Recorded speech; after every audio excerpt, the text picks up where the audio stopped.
Bismillahirrahmanirrahim. Assalamualaikum warahmatullahi wabarakatuh. Alhamdulillahilladzi faddala al-mu'minina bis-siyam wa yaj'aluhum minal muttaqin. Wassalatu wassalamu ala rasulillahilladzi faddalahu rabbuna rahmatan lil alamin wa imamal mursalin. Fasalawatullahi alaihi wa salamuhu tam wa ala alihi wa sahbihi ajma'in ila yaumiddin wa ba'd. Peserta yang i'tikaf yang dimuliakan Allah Subhanahu wa ta'ala, alhamdulillah kita sangat bersyukur kepada Allah diberikan kesempatan untuk mendapati Ramadan sampai dengan hari ke-27. Ini anugerah yang sangat besar. Semoga Allah menerima seluruh ibadah kita, mengabulkan doa-doa kita, dan semoga Allah menganugerahkan Lailatul Qadri untuk kita semuanya insyaallah. Ada berita yang mungkin juga sampai kepada kita mengenai perbedaan-perbedaan pendapat dan juga mengenai persoalan-persoalan yang seharusnya tidak diperselisihkan, tapi dicari dasar keilmuannya untuk dipahami sehingga mendapatkan solusi dan bisa menilai dengan baik. Sekarang ini kalau kita dengar di luar, banyak sekali diskusi-diskusi seputar penetapan awal Idul Fitri. Yang terkadang perlu dikontrol adalah cara menyikapi atau cara bersikap dan berargumentasi dalam diskusi itu. Diskusi itu bagus, ya. Untuk apa? Menggali berbagai macam pengetahuan lewat persoalan-persoalan yang dikaji, ya. Bahthul masail, membahas persoalan-persoalan sehingga ilmu bertambah, argumentasi menguat, cara berpikir juga semakin kuat. Hanya kalau cara berdiskusinya tidak tepat, berargumentasinya kosong, nah itu malah memicu hal-hal yang kontraproduktif, tidak sehat, tidak baik, apalagi dalam suasana Ramadan seperti saat ini. Kan Ramadan itu kan mengendalikan diri, mengendalikan akal, mengendalikan nafsu, mengendalikan hati. Jadi kalau sampai hari ke-27 ternyata masih senang berdebat, ya, apalagi senang mengecilkan misalnya, menilai pihak-pihak yang mungkin berbeda itu dengan penilaian yang tidak baik, dengan ekspresi yang tidak bagus, maka patut direnungkan kembali perjalanan spiritual Ramadannya. Nah, itulah yang sering kita bahas bersama tentang pentingnya kita belajar sampai mendapatkan hikmah dari Allah Subhanahu wa ta'ala. Kalau sudah dapat hikmah, insya Allah bisa menempatkan posisi. Sekalipun argumentasinya unggul, tidak harus mengecilkan orang-orang lain yang punya argumentasi juga, tapi nanti punya dasar penghormatan. Karena itulah berdakwah itu perlu hikmah sebelum mau'izah hasanah. Jadi diskusi itu nanti, jidal itu nomor 3, dan itu pun mesti dengan cara yang paling elok. Kan? Surah 16 itu An-Nahl di ayat ke 125. Ud'u ila sabili rabbika bil hikmah dulu. Nah, kalau dengan hikmah itu cair, tenang, enak keterimanya. Yang beda pun ya tidak merasa dibantah, ya kan? Tidak merasa kemudian digurui atau tidak merasa dijadikan sebagai lawan, ya? Nah, tapi tetap teman untuk berdiskusi. Lalu wal mau'izatil hasanah, kan tarafnya sudah beda tuh, ya. Jadi kalau hikmah itu sudah masuk, mau'izah hasanah mudah. Dan kalaupun diskusi sampai jidal, pasti ahsan. Wajadilhum billati hiya ahsan. Bukan hasan tapi ahsan. Ya, ahsan di situ cara berpikirnya mesti ahsan. Ya, cara menyerap dengan hatinya mesti ahsan. Cara mengeluarkan kalimatnya mesti ahsan. Cara bersikapnya mesti ahsan. Nah, kalau ahsan itu dipraktekkan, insya Allah itu semua penerimaan-penerimaan itu akan berlangsung baik, respectnya bagus. Nah, itu yang penting kita belajar dulu adabnya sebelum kita menggali apa? Ilmunya. Jadi, jika ada sesuatu persoalan yang ramai dibincangkan, yang mesti dicari itu adalah ilmunya. Gitu ya. Bukan melarutkan diri dalam perdebatannya. Apalagi tak punya argumentasi, tak punya ilmu, itu buang-buang energi. Dan itu ciri diantara keislaman yang kurang baik. Karena Nabi menyampaikan, min husni islamil mar'i tarkuhu mada ya'ni. Ciri baiknya keislaman seseorang itu, dia meninggalkan, menghindari yang tidak penting, yang tidak bermanfaat. Sudah tidak paham, tidak mengerti, tak tahu ilmu, ikut meramaikan misalnya, maka semakin bergejolak ya, mafsadatnya semakin banyak. Nah, kita ingin menegaskan kembali bahwa terkait dengan penetapan Idul Fitr awal Syawal, termasuk juga awal Ramadan, termasuk awal Idul Adha yang awal Dzulhijjah. Kalau Idul Adha kan tanggal 10-nya, ditetapkannya di awal Dzulhijjah. Maka penetapan ini termasuk bahkan dalam ibadah harian seperti sholat, metodologinya ada dua. Ingat itu ya, metodologinya ada dua. Baik kita mendalami dari pendalaman dalilnya dalam Al-Quran, isyarat-isyaratnya, ataupun dalam keterangan hadis-hadis Nabi SAW, yang kemudian dipahamkan kepada kita secara bersanad oleh para ulama-ulama. Itu metodologi yang diterima itu ada dua. Baik untuk ibadah harian yang pernah kita bahas juga, seperti sholat. Nah, ibadah harian patokannya itu matahari. Jelas ya? Apa patokannya? Matahari. Karena perputaran waktu dalam harian itu yang digunakan patokannya memang matahari. Ya kan, kalau matahari dari mulai terbit ya kan, sampai dengan terbenam kan kita mengetahui waktu harian kan. Pindah hari itu kan patokannya matahari kan. Maka ibadah harian pun menjadikan matahari sebagai apa? Patokan. Karena itu tentang ibadah sholat yang kita tunaikan setiap hari kan, maka yang dijadikan patokan baik dari isyarat Al-Quran ataupun juga langsung petunjuk dari hadis-hadis Nabi SAW, patokannya menggunakan perubahan posisi matahari atau peredaran matahari, rotasi matahari di porosnya. Maka dari itu sangat viral hadisnya Jabir bin Abdullah radhiyallahu taala anhu ketika meriwayatkan Nabi SAW dituntun malaikat Jibril alaihi salam bagaimana menunaikan waktu-waktu sholat itu, menunaikan sholat sesuai dengan waktunya. Waktunya Allah tetapkan. Quran surah keempat ayat 103 kemarin kan ya. Ya innas salata kanat 'alal mu'minina kitaban mawquta. Bagi orang beriman itu Allah telah tetapkan waktu-waktu spesifik menunaikan salat. Maka nanti dirinci. Ya, di pertemuan lalu kita bahas Quran surah 11 Hud ayat 114. Aqimis salata tarafayn nahar wa zulafan minal lail. Innal hasanati yudhibnas sayyi'at. Maka tunaikan salat, aqimis salat sesuai dengan rukun dan syaratnya. Tarafain nahar, di dua sisi siang, wa zulafan minal lail, kemudian menuju ke malam. Dirinci lagi nanti berapa kali, berapa waktu. Maka turun Quran surah ke-17 kan, ayat ke-78. Aqimis salata liduluki syamsi ila ghasaqil laili wa qur'anal fajr. Inna qur'anal fajri kana mashhuda. Nah, liduluki syamsi itu sampai Quran al-Fajri, detailnya bagaimana? Ya kan? Maka Nabi dibimbing langsung oleh malaikat Jibril. Datang Jibril alaihi salam, ya, membangunkan Nabi, "Qum ya Muhammad sallallahu alaihi wasallam." Maka Nabi ikut di belakangnya, khalfahu dalam redaksi hadisnya. Ya, maka ditunjukkan ini waktunya zuhur. Nabi salat zuhur, orang-orang ikut di belakangnya. Demikian dalam redaksi hadisnya. Lalu asar dibangunkan lagi. Ya, diingatkan, ayo ini waktunya asar, sampai ke maghrib, sampai ke isya, sampai ke subuh. Gitu.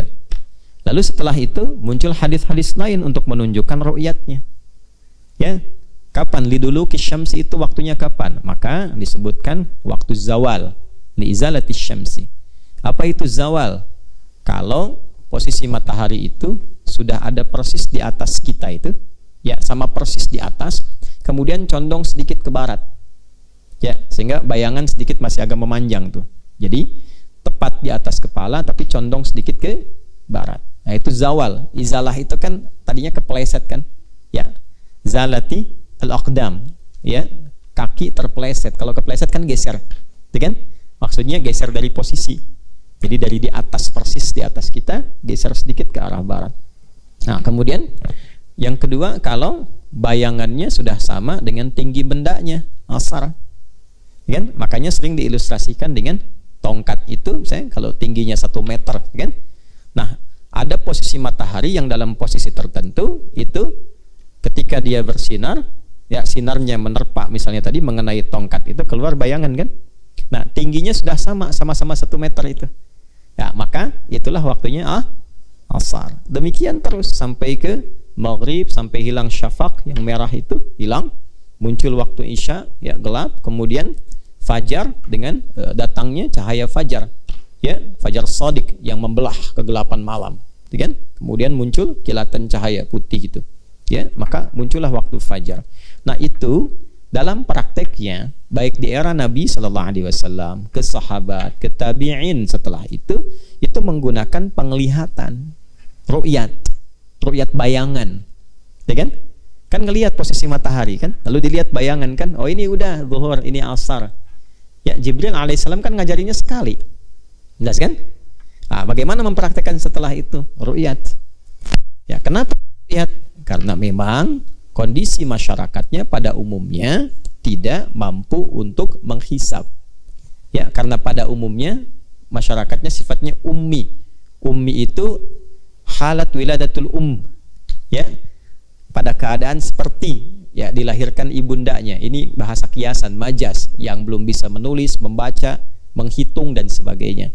Nah, umumnya kalangan masyarakat Nabi di komunitas pada masa itu pada umumnya itu tidak biasa menulis, nggak bisa membaca, apalagi menghitung kompleks yang disebut dengan hisab itu. Makanya Nabi kan mendeklarasikan, ya, ada di hadis riwayat Muslim nomor hadis 1080 dari sahabat Ibnu Umar radhiyallahu taala anhuma. Nabi mengatakan, itu pakai nun taukid loh, inna ummatun ummiyatun, inna ummatun ummiyah, la naktubu wala nahsibu. Ada 2 redaksi, nahsibu, nahsubu. La naktubu wala nahsibu, gitu. Kami ini umumnya masyarakat yang memang ummi, ya, pada mayoritasnya itu enggak ada yang terbiasa menulis, enggak ada apalagi yang menghitung, apalagi hitungan kompleks. Makanya yang paling gampang yang dipraktekkan, malaikat Jibril itu memberikan contoh paling gampang dipraktekkan dengan kondisi masyarakatnya. Orang nggak bisa ngitung kok disuruh hitung sehingga muncul akurasi waktu sholat yang bisa dihitung. Nggak bisa kan? Kan harus muqtadal hal yang memudahkan. Agama datang memudahkan, bukan menyulitkan. Ya, yuridullahu bikumul yusra wala yuridu bikumul usra. Quran surah kedua ayat 185. Allah menginginkan kemudahan, bukan kesulitan. Bahkan di balik yang sulit cari yang mudah. Inna ma'al usri yusra, ya kan? Nah, itu prinsip dasarnya. Makanya nanti ada kaidah dalam fikih, ad-dinu yusrun. Agama itu mencari kemudahannya, bukan untuk dipersulit. Gitu. Jelas ya? Baik, kembali kepada aspek bahasan kita, maka dari 2 metodologi itu yang dipraktekkan pertama di era Nabi sesuai dengan kemudahannya diteruskan sahabat. Contohnya kasus sholat adalah apa? Ru'yat. Hanya yang dilihat adalah bayangan apa? Matahari, karena ibadahnya harian kan sholatnya. Nah, nanti berkembang karena asasnya itu kemudahan dan ada isyarat-isyarat menunjuk kepada kemudahan seperti tadi mafhum mukhalafahnya. Kami masyarakatnya nggak biasa nulis, nggak biasa ngitung. Yang mudah bagi kami melihat. Maka mafhum mukhalafahnya, yang mudah bagi Anda apa? Kalau melihat menjadikan repot, ya, tanam tongkat dulu bikin repot misalnya kan, mau sholat tanam dulu, lihat dulu, pasang, lihat lagi, misalnya repot. Kemajuan teknologi sudah berkembang, sudah banyak yang bisa menghitung dengan akurat, silahkan hitung. Maka disinilah kita penting untuk memahami, bahkan di ayat-ayat Quran ada isyarat perhitungan kompleks yang detil hasilnya, presisinya tinggi, akurasinya tinggi, itu disebut dengan apa? Hisab. Dari mana kita bisa tahu bahwa rotasi matahari itu perputaran matahari khususnya yang melahirkan pergantian siang dan malam bisa jadi objek hitungan. Maka turunlah Quran surah ke-10 Yunus di ayat yang ke-5. Huwallazi ja'ala syamsa diya'a wal qamara nura wa qaddarahu manazila lita'lamu adadas sinina wal hisab. Atau di surat Yasin itu, ya, la syamsu yanbaghi laha an tudrikal qamaru walal laylu sabiqun nahar. Kemudian wa kullum fi falaki yasbahun. Falak, ya, falak. Jadi itu yang disebut dengan ilmu falak. Jelas ya? Astronomi. Nanti ada hitungan akurat, baik itu didukung oleh matematikanya, fisikanya, dan sebagainya. Jadi kalau sudah kita menemukan kepakaran di bidang itu dan membuat lebih mudah, lebih simpel, maka silahkan gunakan hisab. Jelas ya? Nah, karena itu sekarang umumnya masyarakat merasa mudah dengan hisab. Ada penanggalan kalender, kan? Sehingga bisa dihitung tuh setiap hari pakai penanggalan. Ada jam sekarang dibuat. Karena itulah orang sholat sekarang menggunakan patokan waktunya dengan jam. Hampir jarang kita menemukan yang tanam tongkat atau lihat bayangan, kan? Jelas? Padahal waktu untuk menunaikan sholat dengan menggunakan jam itu di era Nabi tidak dilakukan. Tidak ditemukan, jamnya aja belum ada. Karena menghitungnya aja secara kompleks, ya, belum ada yang pakar sampai segitu. Tapi kita tidak bisa menyebut bahwa itu adalah perbuatan bid'ah, karena dalilnya ada, Qur'annya tadi ada, hadisnya juga ada. Ya, cara memahaminya begini sebagai metodologi. Karena kami ini masyarakat yang ummi, kata Nabi, ya, tidak banyak yang pakar, nggak ada bahkan yang pakar itu yang bisa ngitung dengan kompleks, ya, sehingga bisa memetakkan waktu dengan mudah, cepat berdasarkan hitungan, ya. Nah, karena sifatnya demikian, maka yang digunakan pada masa itu apa? Ru'yat, melihat. Jadi masyarakat kami pada umumnya nggak biasa nulis, nggak biasa ngitung, ya kan? La naktubu wala nahsibu. Ya, karena itulah yang digunakan apa? Melihat. Nah, mafhum mukhalafahnya yang ringan bagi Anda, ya kan?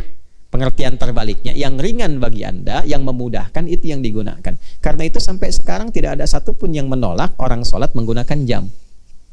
Dan ingat, sholat itu ibadah pokok. Pernah saya sampaikan, kan? Yang paling pokok, sholat itu di atas statusnya, di atas puasa, di atas haji, di atas zakat, dalam konteks kekuatan kewajibannya. Ya, haji itu baru diwajibkan jika Anda punya kemampuan. Puasa itu masih bisa diqadha, kalau sakit masih bisa diqadha. Nggak mampu dibayar fidyah. Gitu. Zakat tuh baru dikeluarkan kalau sudah punya nisabnya. Tapi sholat tidak. Sholat itu dikerjakan, begitu baligh langsung dikerjakan. Dan itu toleransinya bisa dikatakan hampir tidak ada toleransi ketika punya kemampuan dalam semua keadaan.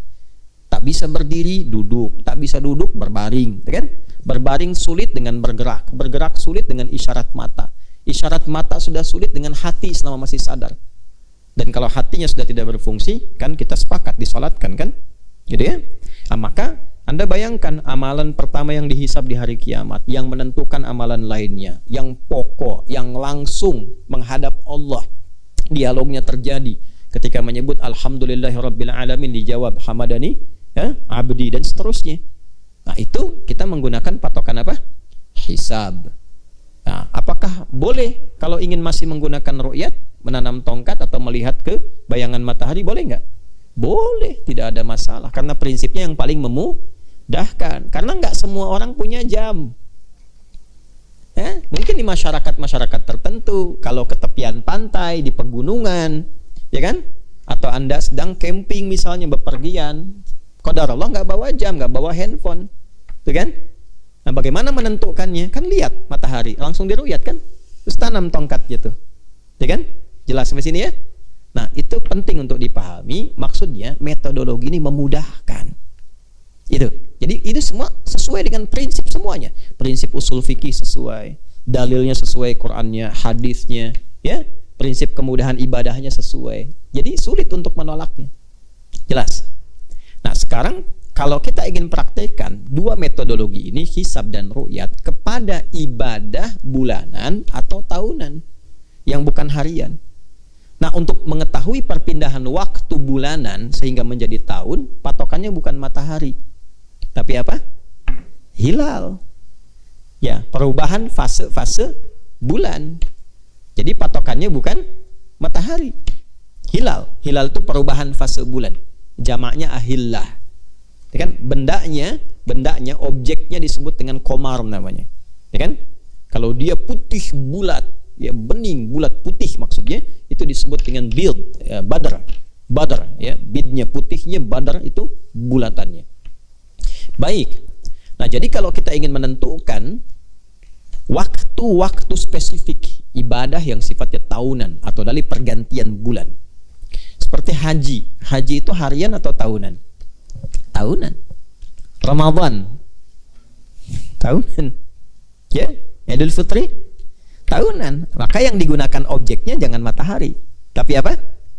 Bulan. Perubahan hilalnya, bukan bulan benda ininya, tapi perubahan fase bulannya. Ya kan? Perubahan itu nanti diketahui dari pantulan sinar mentari yang mantul ke bulan, menunjukkan kemudian perubahan bentuknya terlihat oleh kita dari bumi, dari sini. Ya, maka dari mana dalil Qur'annya? Patokannya itu menggunakan hilal, perubahan fase bulan. Maka turunlah Quran surah kedua Al-Baqarah ayat 189. Ini asalnya sahabat junior Ibnu Abbas radhiyallahu taala anhuma mengamati hilal berubah terus tiap waktu.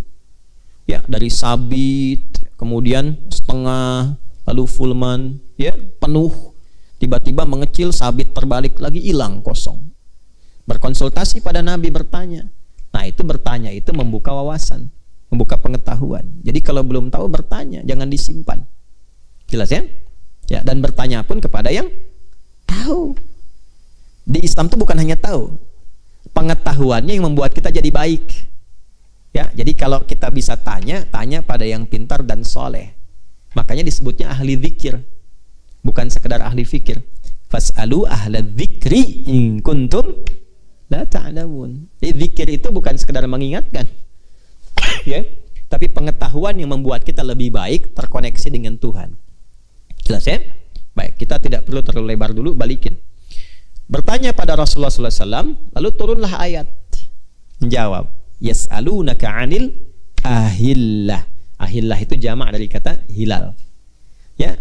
Nah, ada beberapa yang bertanya kepadamu Muhammad sallallahu alaihi wasallam. Ini menarik nih, ya. Yang bertanya Ibnu Abbas, tapi bentuknya jadi mudhari, turun wahyu, yas'alunaka.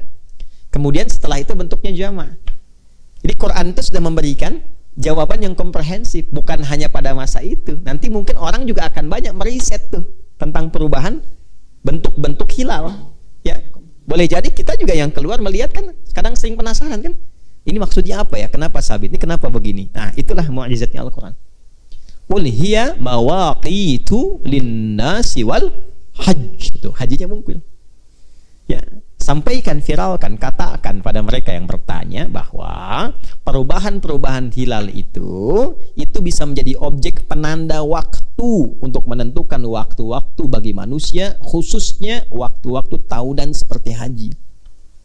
Jadi kalau ingin tahu kapan menunaikan ibadah haji, maka objek yang diamatinya apa? Hilal. Ya, bukan matahari, tapi perubahan bulan. Jelas ya? Nah, karena itulah kemudian baik bulan maupun matahari di surat Yunus tuh yang ayat kelima disatukan kan dua-duanya. Ya, keduanya disatukan menjadi bukan sekedar objek benda-benda langit kan, tapi saat yang bersamaan juga ini menarik nih, menjadi patokan atau ukuran untuk menentukan waktu. Yang matahari harian, yang bulan atau perubahan fase hilalnya untuk apa? Ibadah tahunan. Walladzi ja'ala syamsa dhiya, dialah Allah yang telah menjadikan mentari bersinar, wal qamara nura, sedangkan rembulan memantulkan cahaya, wa qaddarahu manazila lita'lamu adadas sinina wal hisab.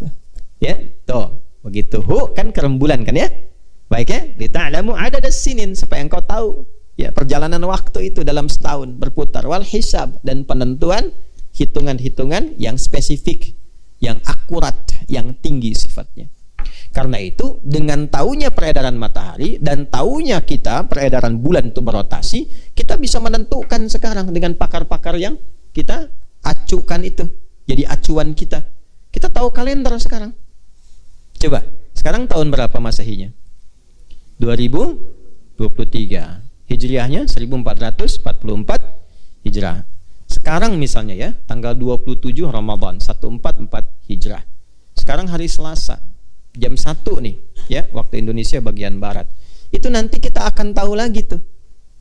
Ya, di tahun 2030 Masehi kita sudah bisa tentukan di tanggal yang sama ya. Sekarang tanggal berapa Masehinya? 18 ya, 18 April. Itu kita bisa akan tahu 18 April 2030 harinya bisa beda. Hari apa itu? Itu bisa tahu itu. Dari mana kita bisa menghitung begitu? Hisab. Ya, karena itu kita merencanakan agenda kan? Ya, dari mana antum bisa tahu nanti besok misalnya tanggal sekian, ini tanggal sekian? Itu kan hisab. Kan akurat. Ya kan? Bahkan kalau antum lihat kalender kerja dari pemerintahan kan sudah ada nih cuti bersama. Ini libur tanggal merah. Itu siapa yang bisa membuat begitu? Dari mana itu? Hisab. Ya kan? Nah, di era-era kehidupan Nabi SAW, sekali lagi ke hadisnya. Nabi itu masyarakatnya umumnya ya tidak ada yang mampu menghisab dengan akurasi seperti tadi. Kembali ke hadis Muslim nomor hadis 1080 ya, dari Ibnu Umar radhiyallahu taala anhuma. Ya, dari Nabi sallallahu alaihi wasallam, beliau menyampaikan, langsung mendeklarasikan, inna ummatun ummiyatun la naktubu wa la nahsibu au nahsubu. Kami ini masyarakat yang ummi sifatnya, nggak biasa nulis, nggak mampu menghitung dengan akurat, dengan kompleks. Kalaupun kami ingin mengetahui awal bulan, asyahru itu hakadha wa hakadha. Nabi ngasih petunjuknya begini nih. Hakadha nih, 10 dilipat jempolnya 1, 9. Lalu 10 dilipat 1, 9. Berapa jumlahnya? 29. Lalu 10 berapa? 30. Maka kata Nabi, yang kami tahu itu cuma 29, 30. Itu jumlah bilangan bulan tuh begitu. Kita nggak bisa ngitung kompleks bagaimana sampai tanggal sekian, ini sekian, peredaran sekian, nggak biasa. Dan kebiasaan masyarakat pada masa itu bukan hanya Ramadan, bukan hanya Idul Fitri, bukan hanya Idul Adha. Setiap untuk menentukan awal-awal bulan, pertengahan bulan, akhir bulan, mereka udah biasa melihat hilal. Nah, itu yang harus dipahami. Itu tradisi. Ya. Makanya mereka ketika melihat, oh bulan ini udah bulat nih. Ya, putih, bersih, build, ya. Itu pasti pertengahan. Gampangnya begitu. Kalau antum keluar lihat bulan bersih, bulat itu pertengahan. Kalau enggak 13, 14, 15, maka disebut ayyamul build. Nabi menyarankan di situ. Ya, memberi arahan puasa sunnah. Malamnya tingkatkan amal soleh, hidupkan malamnya, hidupkan siangnya dengan ibadah. Lalu kalau misalnya sudah tanggal 29 tuh, ya, tahu hilang bulan, nggak ada. Ya kalau nggak ada sama sekali 29 tuh. Jelas ya? Nah, nanti di maghribnya itu lihat ya, pas 29 nih kelihatan nggak ada nih. Nanti esoknya tuh ke maghrib akan dilihat tuh. Ya, akan dilihat. Begitu di tanggal 29 itu ke maghrib, matahari turun, tiba-tiba ada bayangan sabit tuh, kelihatan sabit bentuknya. Ke bawah begini ya. Tuh. Bukan ke atas begini, yang kemarin kan ada pembahasan ke atas ya. Ke bawah begini kelihatannya. Dilihat. Dan yang melihat itu beberapa titik. Jadi orang sudah tahu ada yang naik ke atas bukit, ada penduduk A, B, ya, disaksikan, dilihat. Oh, itu kelihatan tuh. Berarti besoknya hari baru. Udah. Mereka nggak mengerti tanggal 1, 2, 3, enggak. Patokannya tuh lihat hilal. Awal, tengah, akhir. Gampang hidupnya. Gampang ya hidupnya ya. Jelas ya? Kalau nggak ada sama sekali hilalnya apa? Akhir bulan, 29 tuh. Jelas kan? Kalau kemudian dilihat setelah maghrib tuh, ke maghrib, matahari tenggelam, nggak kelihatan hilalnya. Mungkin karena mendung. Ya kan? Ya, ghumma, berawan. Cenderung mendung. Gubia, ketutup. Ya. Maka gampang rumusnya, udah genapin aja deh. Genapin jumlah bilangan ini 30. Ya, hari barunya lusa. Hari baru, awal baru. itu bukan hanya untuk Ramadan, bukan hanya untuk Syawal, bukan hanya untuk Dzulhijjah. Setiap bulan begitu. Kalau nggak begitu, gimana tahunya Ramadan? Kan harus diurut. Gimana ketahuan Rajab? Gimana ketahuan Sya'ban? Kan logikanya begitu kan? Maka sudah jadi tradisi masyarakat itu untuk melihat, karena itu yang paling gampang. Jelas? Tapi Nabi memberikan isyarat, tips tadi itu, inna ummatun ummiyah, kami ini umat yang ummi, la naktubu wala nahsibu. Karena itu kebiasaan kami melihat aja, karena yang paling gampang bagi kami melihat. Karena itu banyak nanti hadis-hadis, termasuk di Al-Bukhari. Ya, di Al-Bukhari nomor hadis 1909. Ya, itu untuk ru'yat nanti. Riwayatnya dari sahabat Abu Hurairah radhiyallahu taala anhu dari Nabi sallallahu alaihi wasallam. Apa kata Nabi? Sumu li ru'yati wa aftiru li ru'yati. Fa in ada di redaksi hadis Muslim fa in ghumma alaikum, ada di redaksi Al-Bukhari fa in ghubbiya alaikum fa akmilu 'iddat Sya'ban 30. Ya, udah simpelnya begini, perintah Nabi gampang. Lihat ru'yat ya. Nabi nggak perintahkan hisab karena masyarakatnya nggak ada yang bisa hisab. Salah kalau diperintahkan hisab. Jelas ya? Paham nggak? Nah, kemudian perintah Nabi apa? Jelas. Udah, kalian awali puasa pas Ramadan ini sumu li ru'yati. Wa aftiru, buka nanti begitu menentukan fitr awal Syawal li ru'yati, dengan ru'yat. Karena itu kebiasaan kita, gitu kan?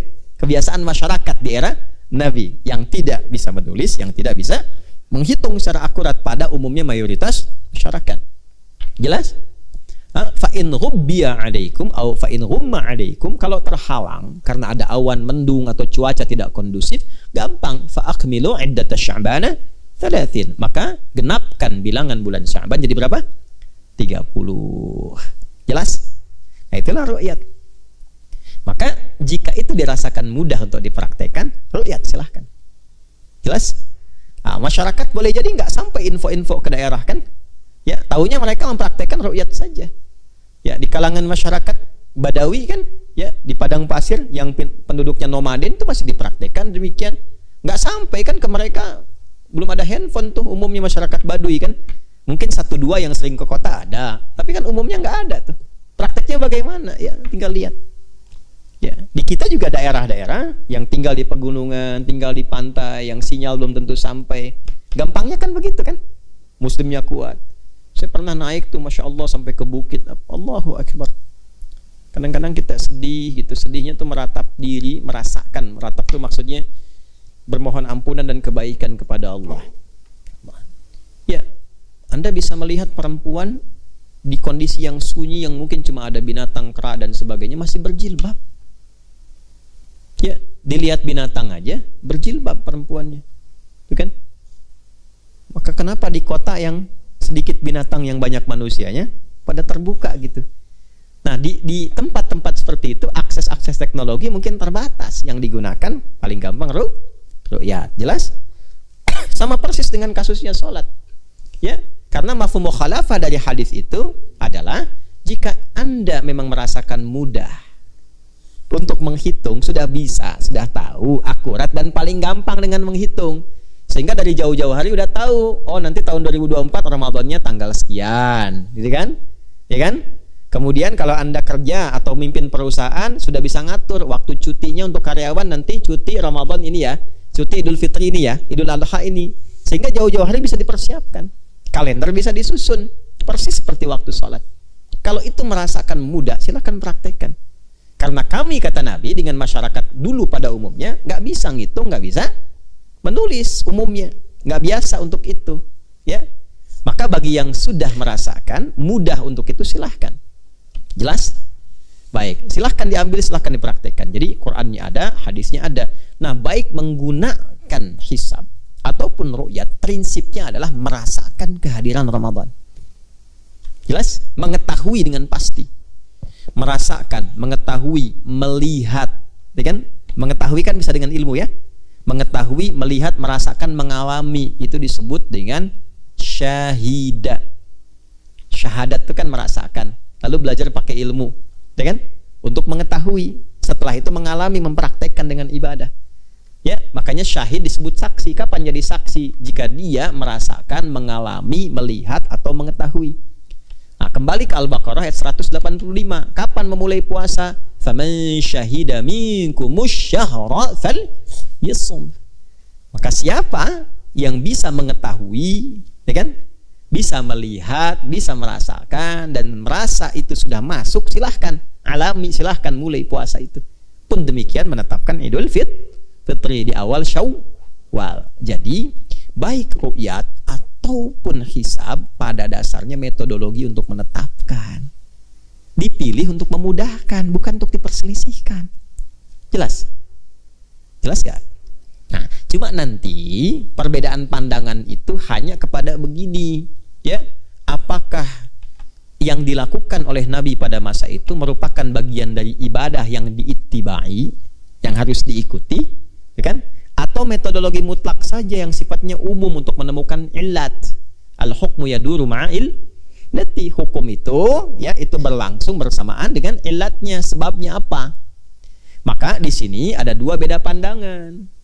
Ada yang ingin, pokoknya apa yang Nabi praktekkan itu yang kami ingin lakukan. Maka konsisten kepada ru'yat. Ya, walaupun teknologi berkembang, hisabnya itu digunakan untuk menunjukkan tanggal 29-nya aja. Kapan 29-nya? Ya, itu sebabnya di luar Ramadan tidak menggunakan itu untuk Ramadan aja, karena merasa hadisnya untuk Ramadan, sekalipun bulan-bulan lainnya menggunakan pendekatan hisab. Ya kan? Ya, coba lihat.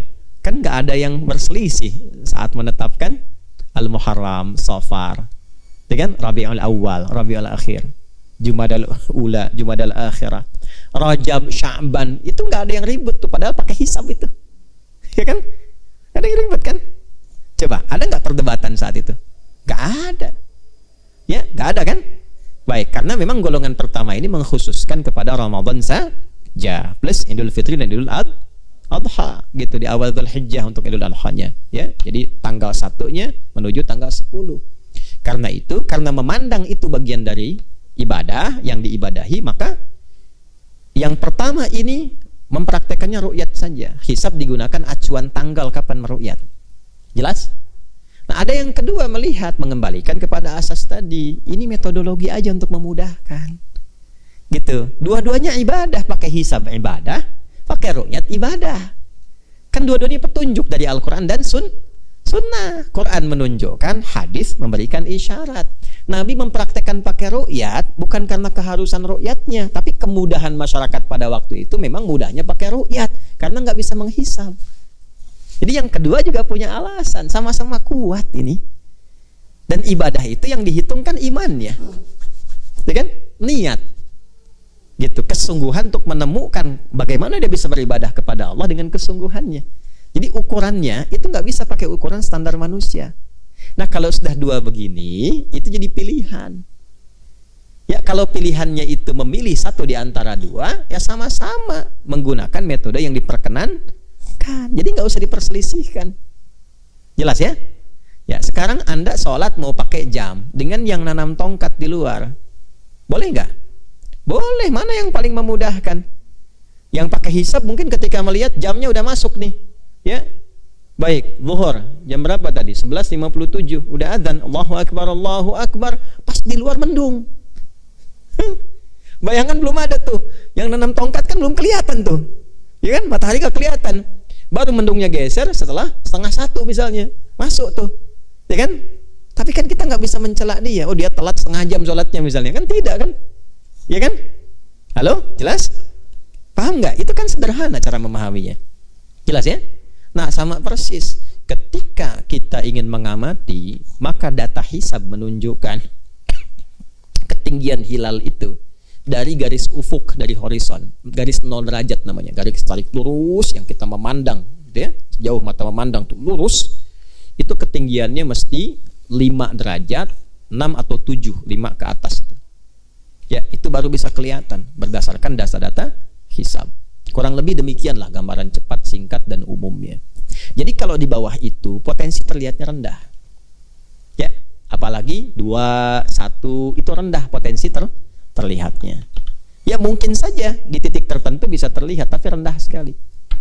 Karena itu, jika ketika ini dipertemukan dengan hisab, yang hisab itu kan sederhananya seperti pernah kita pelajari, yang penting di atas 0 itu udah pindah waktu, ya kan?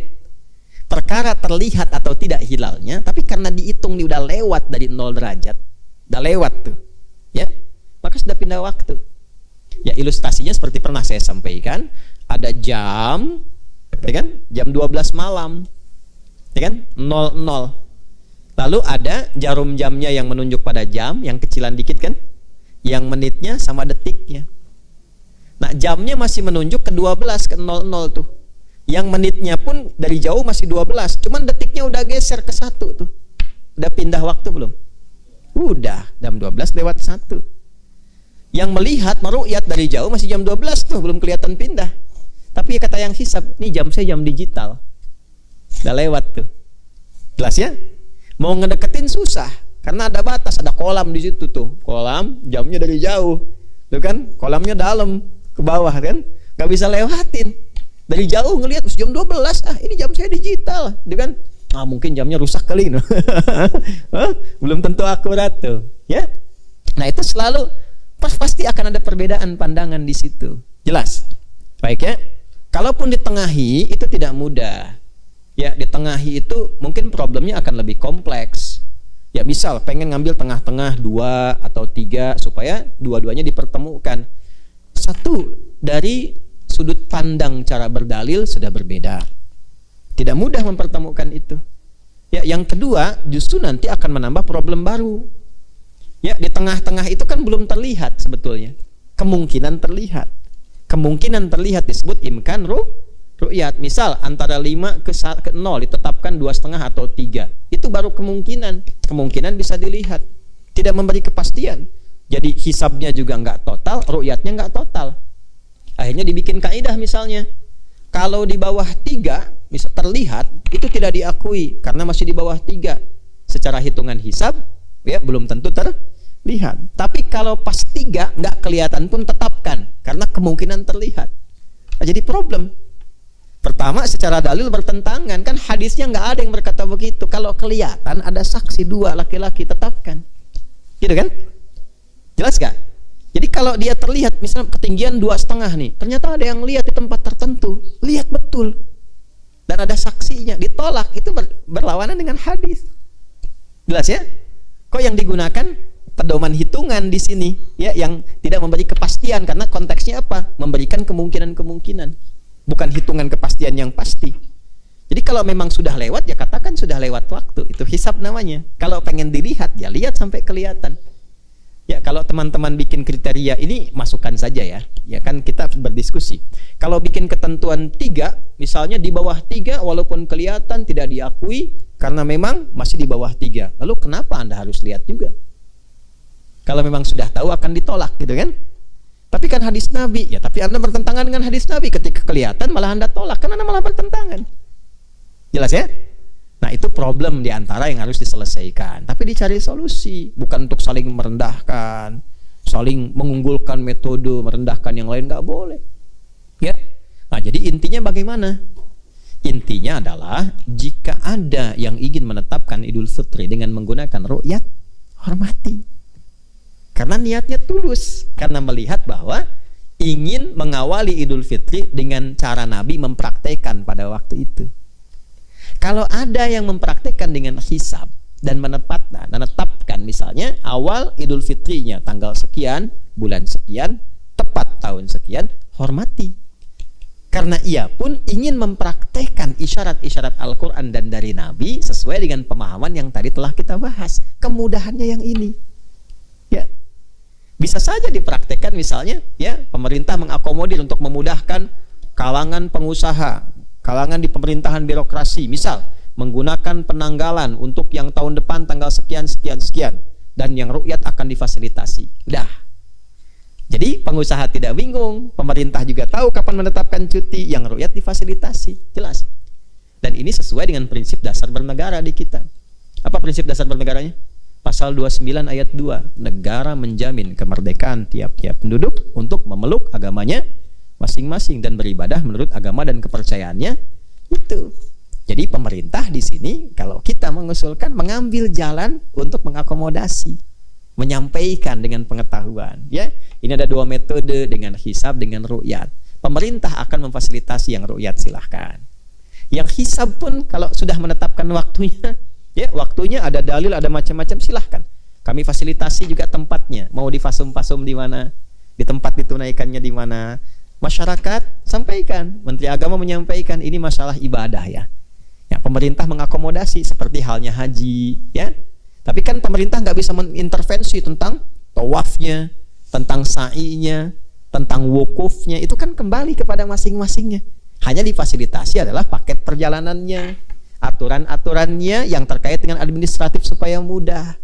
Nah, itulah yang terkait dengan Idul Fitri, Idul Adha. Jadi kita paham ilmu dari awal, bukan untuk berdebat, berselisih dan saling mengunggulkan. Ya, dan di sisi lain pasti kalau udah ada yang saling mengunggulkan, saling merendahkan. Ya, yang tidak lucu itu, yang tidak menarik, sudah nggak tahu ribut. Ya, terus saling mengklaim, ditarik-tarik ke masalah-masalah yang tidak ada hubungannya sama sekali, bukan masalah-masalah ibadah. Nanti ya kita tidak perlu juga memunculkan gambaran atau dugaan-dugaan yang boleh jadi tidak begitu juga. Kan ini Ramadan, ya. Kita hanya menghimbau supaya tidak berselisih, supaya tidak kontraproduktif dengan hasil puasanya. Untuk apa berpuasa selama sebulan kalau ujungnya hanya untuk berselisih? Jelas? Paham ya? Nah, terkait dengan penetapan nanti 1 Syawal 1444 Hijrah, itu ketinggian hilalnya saat nanti ijtima', konjungsi yang akan berlangsung proses ru'yat itu di hari Kamis insyaallah. Ya, tanggal 20 April berarti ya, 2023, itu 29 Ramadan. Itu ketinggian hilalnya berdasarkan data hisab itu baru 1 derajat 5 menit. Yang secara ukuran hisab nampaknya akan kecil kemungkinannya terlihat, bahkan mendekati mustahil terlihat. Sehingga bagi yang mempraktikkan ru'yat itu diduga kuat itu akan menggenapkan. Karena ru'yat kan belum bisa dipastikan. Jadi sebetulnya nggak perlu ada komen saling bertentangan. Ya, oh ini beda nih misalnya dengan ketetapan pemerintah. Pemerintah belum menetapkan. Apa yang beda? Kalau orang hisab dari jauh-jauh pasti sudah bisa ya memprediksikan dan merencanakan. Tapi jangan dibenturkan dengan orang ru'yat. Oh ini beda sendiri. Beda gimana Joni? Kan belum dilihat. Kalau belum dilihat belum ketahuan. Kalau Anda menetapkan sudah ketahuan beda, berarti Anda pakai hisab. Kalau Anda pakai hisab, berarti hisab Anda salah. Ya kan? Jelas nggak maksudnya? Jadi nggak usah bertentang, nggak usah ribut. Jadi yang ru'yat tunggu nanti hari Kamis meru'yat. Begitu ketahuan, sudah hasil ru'yatnya konsisten untuk diamalkan. Selesai. Nggak usah komen kemana-mana. Yang hisab jangan merendahkan yang ru'yat.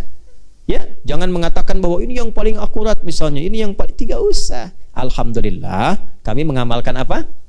Hisab bagi golongan hisab misalnya. Alhamdulillah kami mengamalkan hisab bagi golongan hisab. Insyaallah Idul Fitri kami karena sudah lewat di atas 0 pada hari Kamis itu, begitu maghrib datang, gitu kan? Kemudian hilalnya sudah wujud, sudah ada, matahari terbenam, ya sebelum rembulan itu matahari terbenam, kemudian ketinggian 1 derajat sudah di atas ufuk, maka menetapkanlah hari Jumatnya 21 April itu sebagai hari baru, bulan baru berdasarkan penanggalan Hijriah 1 Syawal. Maka yang pakai hisab itu besar kemungkinannya dan kuat kemungkinannya akan Jumat. Makanya dari sekarang ini nggak ada kaitan dengan ormas. Misalnya di sini Muhammadiyah misalnya pakai hisab, tapi tidak semua kan yang Muhammadiyah juga. Artinya bukan hanya Muhammadiyah yang menggunakan hisab. Mungkin personal-personal tertentu yang tahu, yang condong ke hisab, ya dia akan Jumat juga. Ya, di Eropa itu pakai hisab juga. Ya, saya beberapa kali ada di Eropa. Ya, kemudian di beberapa negara juga yang seperti negara-negara ya kayak Jepang misalnya, gitu kan? Yang mereka memang tidak ada seperti MUI-nya, Kementerian Agamanya dan sebagainya. Itu menggunakan data-data ya dari hisab. Di Amerika misalnya ya menggunakan hisab karena bagi mereka kan itu negara industri itu butuh kepastian ya, kapan ini pastinya Idul Fitrinya, Ramadannya kapan, sehingga bisa mereka menata aktivitas dalam dunia mereka, dunia dagangnya, dunia bisnisnya, dunia birokrasinya dari jauh hari udah ketahuan ya. Kalau menggunakan ru'yat itu harus nunggu dulu, sementara kan liburnya mesti pasti kapan kerja kapan libur Itu di dunia selain di Indonesia, negara-negara selain Indonesia. Tapi yang pakai ru'yat juga ada nanti beberapa negara Timur Tengah. Ya, pakai menggunakan apa? Ru'yat. Jadi tidak usah dipertentangkan. Jelas ya? Alhamdulillah. Jadi kalau memang akan Jumat salat, ya tidak perlu merasa kecil. Kalau sudah yakin, jangan ada keraguan. Salat ya salat. Jelas? Lalu hormati yang Sabtu. Boleh jadi menggunakan tempat yang sama. Ya, di alun-alun misalnya kan, oh ini alun-alun lapangan besar, kebanggaan misalnya kan, ya sudah. Yang Jumat fasilitasi di situ, pemerintah fasilitasi. Yang Sabtu fasilitasi. Jadi indah terasanya. Ya, bukan yang dibesarkan tuh bukan kenapa nggak bersatu? Kenapa? Oh, Anda belum paham berarti dasar penetapan dalilnya. Jelas? Ya. Oh, yang kunut aja ada, yang tidak kunut ada. Sekarang nggak ada masalah kan? Yang salah itu yang nggak sholat subuh kan? Huh? Jelas? Baik, jadi yang Jumat boleh. Kalaupun ada yang Sabtu boleh. Yang salah bukan yang tidak sholat. Yang tidak sholat pun kan nggak salah karena itu sunnah kan? Nggak dosa kecuali kalau mengingkari sholatnya baru itu salah. Yang salah itu yang berselisih. Ya, mencari peluang untuk ribut ya di atas persoalan dalil yang memberikan kemudahan. Jelas? Ya, mungkin insya Allah generasi antum ke depan tuh bisa ijtima', dirumuskan yang paling nyaman, yang paling enak. Ya, kalau menyatukan semua itu rasanya itu nggak mudah dan nggak akan tercapai semuanya karena kecenderungan ilmu itu bisa berbeda. Sepanjang fasilitasnya memberikan ruang-ruang untuk memilih, untuk kemudahan, bukan untuk perdebatan. Ingat, untuk kemudahan. Mudah itu nggak harus selalu sama. Jelas? Bagi seseorang mudah naik kereta, yang satu mengatakan mudah pakai pesawat. Tapi kan yang satu takut ketinggian. Ya kan? Terus ada yang ketiga takut kekencangan. Pesawat kencang, kereta kencang, dia milih pakai bis. Itu kan? Ada yang keempat, aduh nggak bisa nih. Bis kadang-kadang juga resikonya tinggi. Kelok-kelok begini, dia pilih pakai beca. Bayangkan dari Jakarta ke Semarang pakai beca. Tapi kan itu pilihan. Jelas ya? Ya, inna ma'al usri fa inna ma'al usri yusra. Jadi itu bahasannya, semoga menginspirasi dan memberikan pemahaman, dan juga bagi saudara-saudari kita ya kita hormati dalam pilihan-pilihan, dan pemerintah pun kita usulkan untuk mengakomodir kebaikan-kebaikan itu sekaligus memahamkan. Termasuk kita doakan ulama-ulama kita tuh agar kompak menyampaikan ilmu. Jelas ya? Itu poinnya, kompak menyampaikan ilmu. Dasarnya itu. Jadi kalau dasarnya dibawa ke ilmu, insya Allah akan ada keteduhan, ketenangan, kenyamanan, dan kemapanan. Tapi kalau dasarnya yang digunakan ukuran-ukuran duniawi, ya nafsu misalnya untuk mengunggulkan satu kelompok dua ini, maka itu setan ketawa dan peluang bagi setan menggoda makin banyak. Sementara kita puasa Ramadan untuk menaklukkan setan dan hawa nafsu. Ya, kita kira itu mudah-mudahan bermanfaat. Subhanakallahumma bihamdika asyhadu an la ilaha illa anta nastaghfiruka wa natubu ilaik. Wa akhiru da'wana alhamdulillahi rabbil alamin. Assalamualaikum warahmatullahi wabarakatuh.